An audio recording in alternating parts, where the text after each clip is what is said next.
साहब, आप सभी लोगों के बीच में पुनः वियोजन अभिक्रिया, जो कल वियोजन अभिक्रिया के बारे में हम बताए थे, उस वियोजन अभिक्रिया में उष्मीय वियोजन अभिक्रिया के बारे में हम बता दिए थे।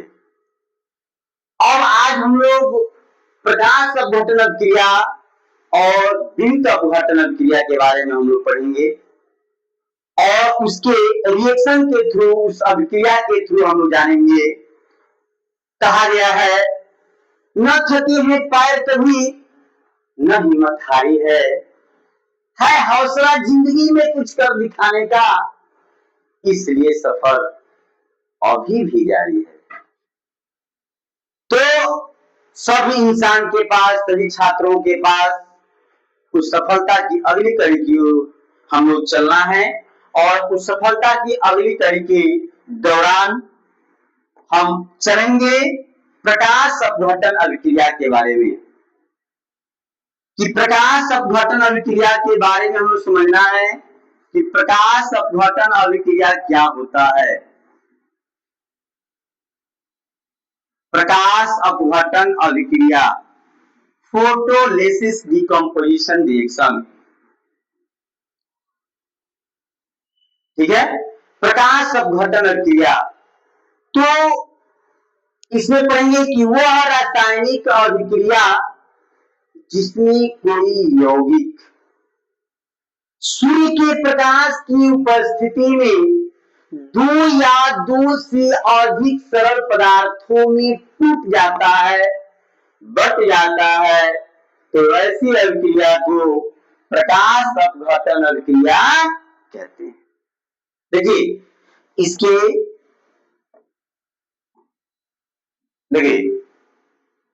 वह रासायनिक अभिक्रिया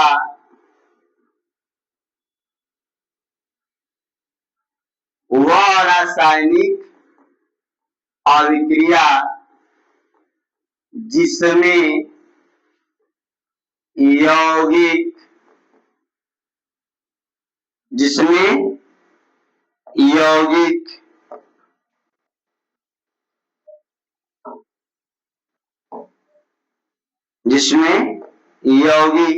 सूर्य के प्रकाश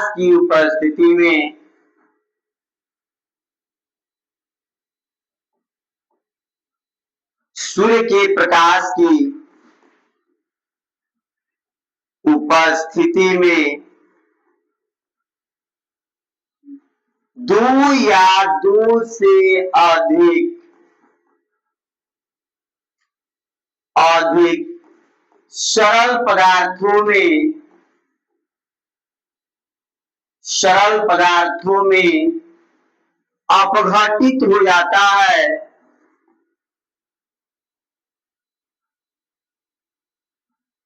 अपघटित हो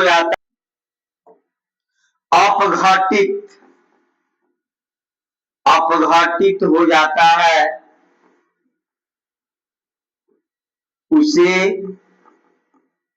उसे प्रकाश अपघटन अभिक्रिया कहते हैं। प्रकाश अपघटन अभिक्रिया कहते हैं। देखिए, इसके लिए एग्जाम्पल देखा जाए, एग्जाम्पल के रूप में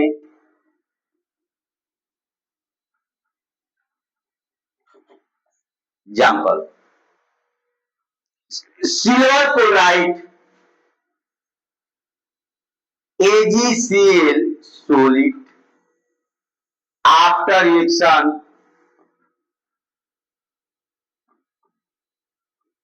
सूर्य के प्रकाश की उपस्थिति में जब इसको गर्म किया जाएगा तो Ag solid plus Cl2 chlorine gas के रूप में हो जाए। देखिए, इसमें है सिल्वर क्लोराइड AgCl और ये किस में टूट रहा है? सिल्वर में टूट रहा है और क्लोरीन गैस में टूट रहा है। यह अभिक्रिया संतुलित नहीं है, इस अभिक्रिया को हम लोग संतुलित कर सकते हैं। देख रहे हो ना, यहाँ पर क्लोरीन 2 है और यहाँ पर कोलिन 1 है, तो यहाँ पर हम 2 से गुणा कर देते हैं, तो 2 कोलिन हो जाएगा, तो 2 सिल्वर चांदी भी होगा, तो यहाँ पर भी 2 से गुणा कर देंगे, तो यह क्या हो जाएगा, अभिक्रिया संतुलित हो जाएगी। इसको कहेंगे सिल्वर क्लोराइड, और ये हो जाएगा सिल्वर यानी चांदी भी इसको कहते हैं, और ये हो जाएगा क्लोरीन गैस। उदाहरण के रूप में एक और देख लिया जाए, उदाहरण के रूप में एक और देखा जाए, दूसरा नंबर डाल करके AgBr सिल्वर ब्रोमाइड सोलिड अवस्था में और सूर्य के प्रकाश की उपस्थिति में इसको गर्म किया जाएगा, तो Ag प्राप्त होगा और Br2 भी होगा, ब्रोमीन गैस। ये ब्रोमीन गैस के रूप में हो जाएगा, ये सॉलिड के रूप में हो जाएगा, ठीक है ना। ये किसके रूप में हो जाएगा, सॉलिड के रूप में हो जाएगा। अब देखिए इसका नाम हो जाएगा, ये समीकरण को संतुलित कर लिया जाए, यहाँ पर 2 से हम गुणा कर देंगे, तो यहाँ पर भी 2 से गुणा करना पड़ेगा, 2 सिल्वर ये 2 ब्रोमीन और 2 ब्रोमीन यहाँ पर भी, इसका नाम क्या हो जाएगा, सिल्वर ब्रोमाइड, और ये हो जाएगा सिल्वर, और ये हो जाएगा ब्रोमीन, ठीक है। तो ये उदाहरण आप लोग के बीच मिला, ये प्रकाश अपघटन अभिक्रिया वह रासायनिक अभिक्रिया जिनमें यौगिक सूर्य के प्रकाश की उपस्थिति में 2 या 2 से अधिक सरल पदार्थों में अपघटित हो जाता है, यानी टूट जाता है।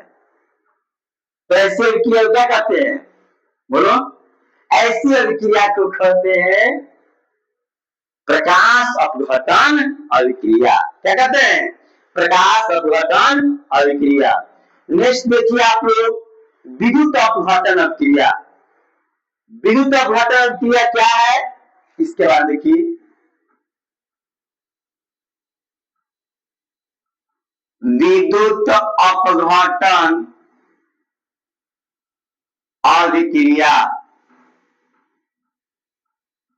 इलेक्ट्रोलिसिस डिकम्पोजिशन रिएक्शन, विद्युत अपघटन अभिक्रिया क्या होता है, तो विद्युत अपघटन अभिक्रिया में क्या होता है, वह रासायनिक अभिक्रिया जिसके यौगिक के जलीय विलयन में, जिनके यौगिक के जलीय विलयन में विद्युत धारा प्रवाहित किया जाता है, विद्युत धारा प्रवाहित करने पर 2 या 2 से अधिक सरल पदार्थों में टूट जाए, खंडित हो जाए, तो उसे हम कहेंगे विद्युत अपघटन अभिक्रिया। क्या कहेंगे, विद्युत अपघटन अभिक्रिया। देखिए वह रासायनिक अभिक्रिया, वह रासायनिक अभिक्रिया जिसमें यौगिक के जलीय विलयन में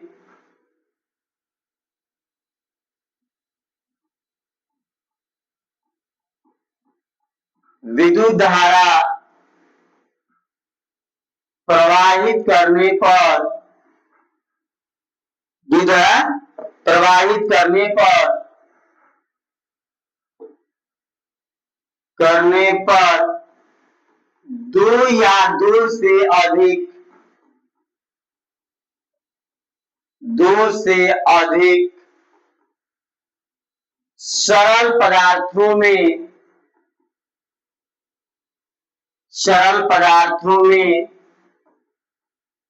अपघटित हो जाता है,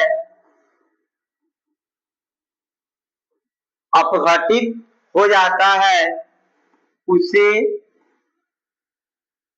विद्युत अपघटन अभिक्रिया कहते हैं।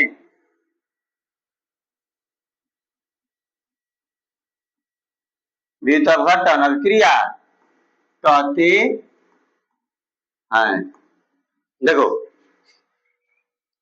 वह रासायनिक अभिक्रिया जिसमें यौगिक के जलीय विलयन में विद्युत धारा प्रवाहित करने पर दो या दो से अधिक सरल पदार्थों में अपघटित हो जाता है, यानी वियोजित हो जाता है, टूट जाता है, तो ऐसी अभिक्रिया को कौन सी अभिक्रिया बोला जाएगा?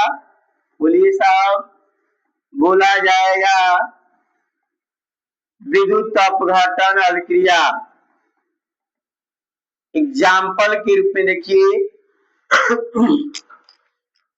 एग्जाम्पल के रूप में जैसे जल ले लिया जाए H2 और इसमें क्या हो जाएगा? विद्युत धारा प्रवाहित किया जाए, प्रवाहित करने पर क्या विद्युत धारा प्रवाहित करने पर ये H2 प्लस O2 में टूट जाएगा। देखिए, मैं आप लोग बात बता रहा हूं,